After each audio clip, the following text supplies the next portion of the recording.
Western perspective anchors its definition of humanity in the idea of humans as independent, rational individuals, rooted in the philosophical traditions of rationalism, individualism, and humanism.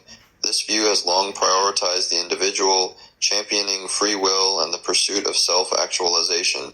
Aligned with the micro-level logic of modern psychology, its scope of study focuses on individual mental processes, behavioral mechanisms, and personality and self-concept. Drawing on theoretical frameworks such as cognitive psychology, developmental psychology, humanistic psychology, and clinical psychology, it centers subjective experience, intrinsic motivation, and individual differences. This forms a cognitive logic defined by independence and autonomy, perpetually asking the ultimate question, who am I? However, this perspective has inherent limitations. Its intense focus on the individual often overlooks the shaping influence of social relationships and cultural contexts, leading to a potentially one-sided understanding of the person. In stark contrast, the Eastern perspective defines humans as beings embedded in relationships. This understanding is deeply rooted in the cultural foundations of collectivism, ethical relationalism, and the harmony of humanity with nature. It has consistently prioritized the group, emphasizing duty and responsibility and striving for harmonious coexistence, aligning perfectly with the macro-level logic of modern sociology. Its research scope revolves around social structures, social relationships, and cultural norms, relying on sociological schools of thought such as structural functionalism, social constructionism, Confucian ethics, and conflict theory. Key concepts include social integration, social roles, and cultural transmission, shaping a cognitive logic characterized by interdependence and cooperation. It tends to answer the question of identity within the framework of the group, asking instead, to whom do I belong? Similarly, this perspective has its limitations. An overemphasis on the collective and relationships can diminish the individual's uniqueness and free will, neglecting personal expression and choice within the group. The differences between these two perspectives are particularly evident in their core dimensions.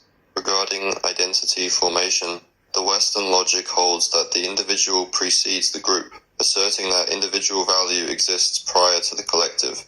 Conversely, the Eastern view maintains that the group precedes the individual, where an individual's identity and value are always contingent upon their community.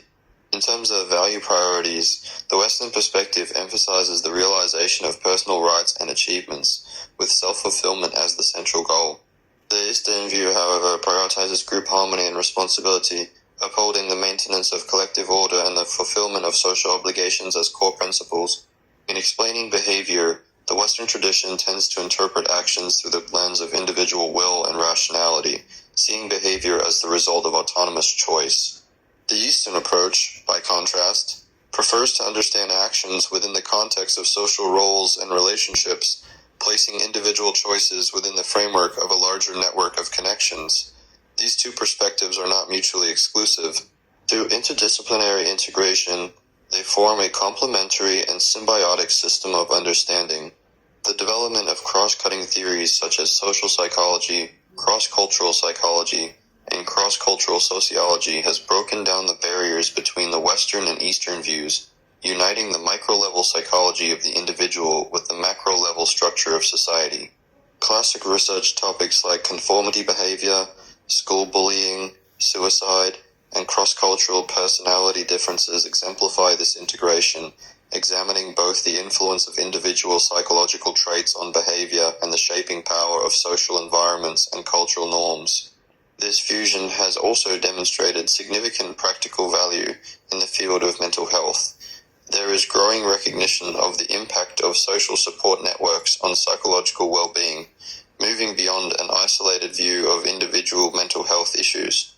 In the realm of social governance, efforts are being made to find a path that balances individual rights with collective interests, reconciling personal development with group responsibility to achieve coordinated progress for both.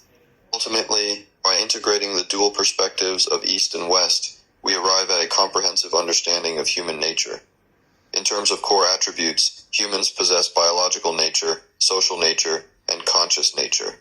As for the core propositions about human nature, the complementarity of these two perspectives offers a complete answer. Humans are both independent individuals and beings embedded in relationships.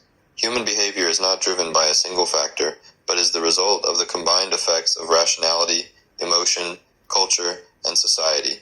Furthermore, as cultures intermingle and societies evolve, these two perspectives continue to merge and develop, driving humanity's understanding of itself ever deeper. Today, we look at the challenges and solutions to building a balanced view of humanity. First, the critical challenges. Western individualism, while upholding freedom, has led to lonely freedom, weakened emotional bonds, rising loneliness, and psychological crises, proving that individual rights alone cannot satisfy our need for belonging. Eastern relationalism, meanwhile, risks repressing individuality in the name of harmony, stifling innovation and self-expression. Most urgent is digital alienation. As AI and algorithms replace human judgment and real emotion, we risk being reduced to data slaves, losing our core humanity. We must also reject Western academic hegemony and build localized perspectives that honor non-Western wisdom, like Malaysia's. This is where Malaysia's national philosophy of education offers a powerful solution, the JIARUI model. It cultivates balanced individuals through four dimensions: intellect, jasmani, rohani, and emosi. This framework blends Western rationality with Eastern harmony, turning abstract ideals into practical education goals, showing modernization does not require abandoning tradition. Finally, we face a global shift, moving from egocentric to ecocentric values. The ecological crisis stems from seeing humans as conquerors of nature, causing both environmental destruction and spiritual emptiness. We must redefine ourselves as members of the life community, aligning with Eastern wisdom of harmony between humans and nature. Future citizens must balance individual freedom with ecological responsibility, as this shift is the only way to rediscover life's true meaning.